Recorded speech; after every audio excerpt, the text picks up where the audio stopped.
Hello and welcome back to the Prepared Mind channel. We've got quite a bit of news. In fact, yesterday I did my noon live broadcast. It was kind of a short notice.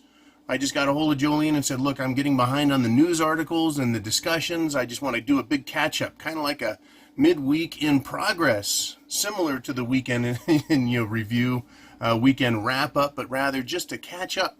There is so much going on. I guess that if I was still busy with a lot more work, I wouldn't have the time to do this. I would be so behind, I'd probably be pulling out my hair. As you can see, I got a full head of hair, but I'm still having a hard time keeping up with all of the news stories from every sector of the world and how it affects our need to prepare, how it affects our safety, our health, our livelihood, how it affects everything. Every sector: economics, politics, finance, employment, social problems, everything. Health. Oh my God, health. Okay, so I've got an article here, and I am going to really, to the best that I can, encourage you just to go look at the pictures.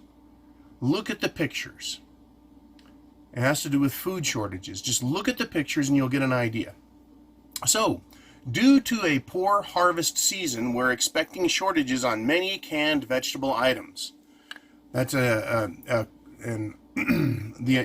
Economic Collapse blog, Michael Snyder. He put this out. It's been reposted on Zero Hedge, which is where I go and get a lot of the news stories. I go and get the Zero Hedge one because it is a truth site, and I want to support Zero Hedge. That's why I try and use their links instead of other people's links for the same article.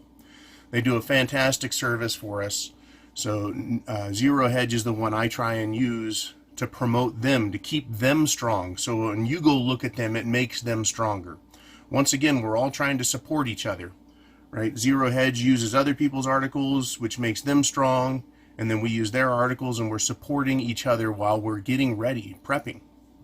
So here is a little bit of the article. I know that this headline is alarming, but it actually is a direct quote from a notice that was recently posted at a Kroger supermarket. And the sign reads, "Due to a poor harvest season, we are experiencing shortages on many of our canned vegetable items. We hope to be back in stock on most items by the end of August." Okay. And he writes, "As you will see below, similar notices are being posted in the canned vegetable sections of Walmart stores nationwide. I would encourage you to examine the evidence in this article very carefully and come to your own conclusions about what is happening. At this moment, social media is buzzing with reports of shortages of canned vegetables all around the country. But so far, the mainstream media is being eerily quiet about all of this. Is there a reason why they aren't saying anything?" Right? And he goes on to write, "For months I have been reporting on the extremely bizarre weather patterns which are causing crop failures all over the planet. But I certainly did not expect that we would already begin to see product shortages on the shelves of major U.S. supermarkets this summer, and they show a lot of pictures of Walmart shelves being cleared." Now here is where I am going to depart from the story and help you as a prepper understand what's going on. Yes, the shelves are being emptied in stores of vegetables. And this has two real components that we need to understand as preppers to protect ourselves. Number one, there is going to be a food production shortage this year. But that won't take effect on the shelves until next year when there's not as much to put out. So what is going on with the shelves this year, we need to ask. The problem is twofold. And I'm going to do number one first because it's easy. Everyone, where a lot of people are aware there's a problem. There's going to be a coming food problem. So preppers and non-preppers are saying, yeah, maybe we ought to get a few more cans. Cans of corns, cans of beans, cans of whatever. Carrots. They're going to get a few more cans. That's why the shelves are emptying. Not because there isn't the inventory, but because people are now stocking up a little bit. But the second half of this problem is the one that should alarm you. If you're not already aware, as soon as a perceived problem exists, People will go to the store and clear the shelves in a matter of hours, if not a matter of minutes. In other words, there isn't enough food supply in the warehouses to replenish the stock on the shelves that we buy from. This is part of the system we've come to work with now, which is the just-in-time system, which is they produce everything, they warehouse it, and they deliver it as needed. But because people figure there's always food, it's always being grown, it's always being produced or manufactured and processed and canned and warehoused and shipped, that there's never going to be a problem in the supply chain of human food for our consumption. But as soon as people realized months ago there's going to be a crop harvest issue and prices are going to go up, that doesn't make all of these people buying stuff preppers, but it does mean, hey, they're thinking ahead a little bit. They're thinking the way we want them to. But look what a crisis that can cause. It's now scaring people. I understand why the news media isn't saying anything. One, it's not that exciting. Two, this is just people buying a little bit more than normal, and that's all it takes to clean off the shelves. People can't go in before the problem is totally manifest and everyone stock up in their pantries. If everyone in the United States tried to get 6 months of food right now, what do you think would happen? They would clear all the stores. They would empty all the warehouses. There would be no food available if everyone did what preppers do. It would be over. They would totally decimate the system. All of the grain silos and food storage silos and refrigeration would be emptied, trying to replenish the stores so people could continue to buy the food that they want to stock up on. You see, I tell you, get prepared. Get 3 months, 6 months, a year's worth of food. Do everything you can to get prepared. And I know my message isn't going to go out and be heard by 100% of the population. Then my instructions or advice to consider for themselves doing that, they're not going to do it. They're not going to listen. They're not going to do it. And so I can shout from the rooftops all day, and I won't cause this crisis. You won't cause this crisis. You see, it doesn't take hardly any, 1/10 of 1% more buying of canned vegetables will empty the shelves. Empty the shelves completely. They've learned over the years, over the decades. The different stores have learned. The farmers have learned. Because they don't want to grow more food than anyone's willing to buy, because then they're wasting their money and driving the price down.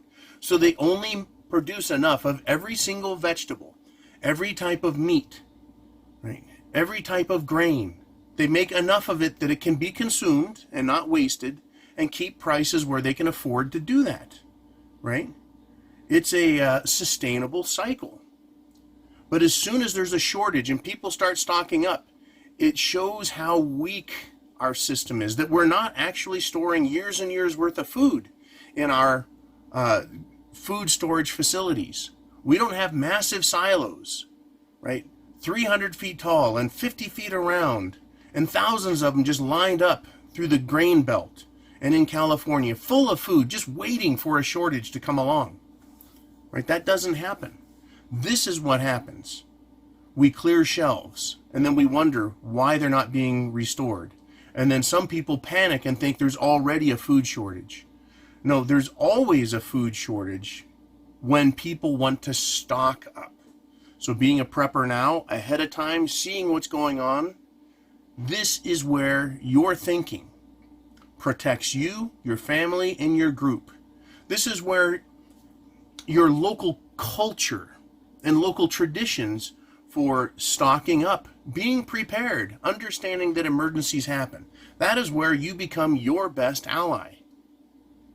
And this is where you save the lives of those you love, is by understanding that this is what happens. Now, I have to tell you, this is going to cause prices to rise. What they're doing right now, just what they're doing right now, it's causing shortages on the shelves, and it's going to cause prices to rise. That is, inflation is happening before this year's crop failures even become a part of the problem. Right? This is like something happening in Iran, and the price for fuel goes up automatically when you know that the fuel in the tank has been in there for a couple of days or weeks at the gas station, which was sitting in a major bulk container for weeks and months at a depot, which was refined months earlier at a refinery, which came from a tanker that took months to get here, which sat at a port over in Saudi Arabia for months. You see what I'm saying? The time it comes out of the ground till the time it gets in your gas tank takes months and months, but the fuel price can go up instantly. The same thing is happening here. The food crisis that's coming is affecting prices now because of the behavior of buyers and the attitude of sellers. That is, they know they can charge more. There's actually going to be a little shortage because people are stocking up in anticipation of increased prices coming. So they're raising prices now. And you can expect that food prices are going to go up dramatically starting next, as early as this winter. I could see it going up dramatically. Certainly by spring and into summer. Especially next year, if we have anything, any hint of similar weather forecasts, weather phenomena, and predictions on crop and harvest next spring, if they're having trouble planting, they're going to panic even more.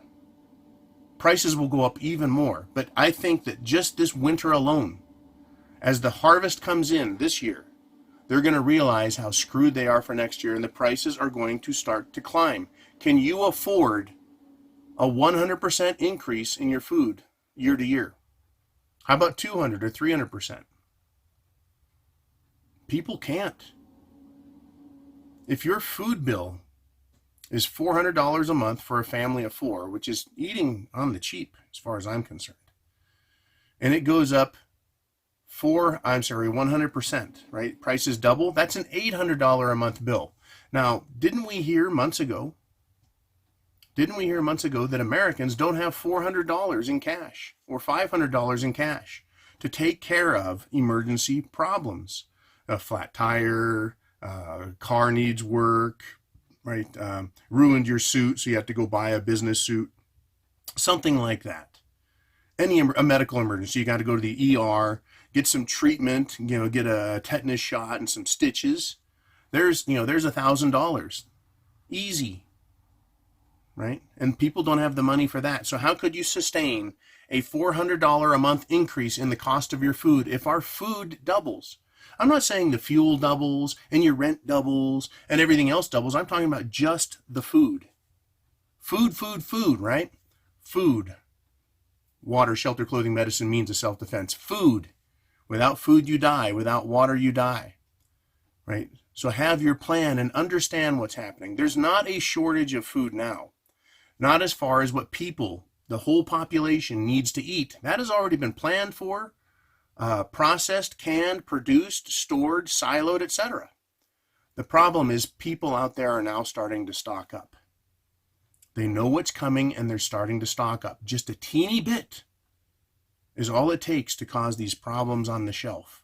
Expect to see more of it as we get closer to this winter and as more bad news breaks about the crop failures in the Midwest, in the grain belt, in the corn belt, in the wheat belt. Expect more bad news to create more of these types of problems.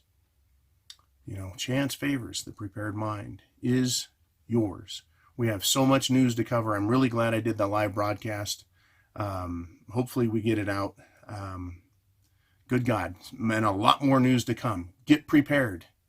Semper Fi, Godspeed.